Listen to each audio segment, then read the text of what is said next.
With ongoing drought conditions creating low water levels at Smith Mountain Project, there are some key things to remember when recreating on the lake. The biggest thing will be having a place to put your boat in the water. With the water down so far, a lot of the ramps drop off and you won't be able to get your boat actually in the water at the boat ramps. There may be a few around the lake that you could probably use, but you have to do a little bit of research before you come. If you plan to boat on the lake, heightened awareness is key. You're going to see a lot bigger gaps here, especially on Smith Mountain. We see a lot more stationary docks.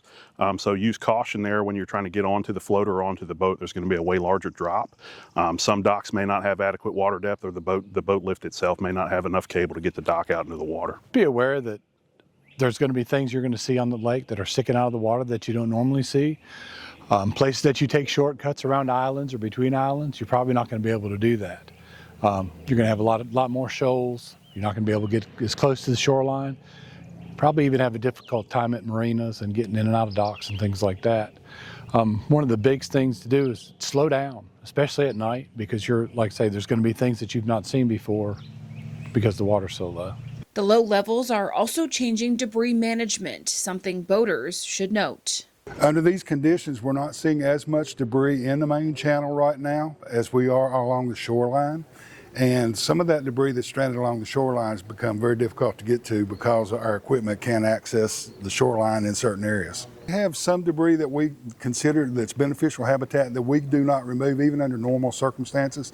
This is stuff that's maybe anchored to the bottom or still anchored to the shore that provides habitat for the fish as well as other wildlife too. With peak boating season here, there are resources available to help you navigate the lake safely despite the lower levels. The first place I would point is to the Virginia Department of Wildlife Resources. So those are the game wardens, as folks call them, that are out here actually enforcing laws and regulations. For resources that are more specific to Smith Mountain Lake, folks may want to consider the Smith Mountain Lake Association Water Safety Council and the Tri-County Lakes Administrative Commission. If folks are having issues with, a stuck boat or anything like that, we've got Sea Tow, and there are resources out here for folks that are having problems there, as well as, of course, the Sheriff's Office for Bedford and Franklin County.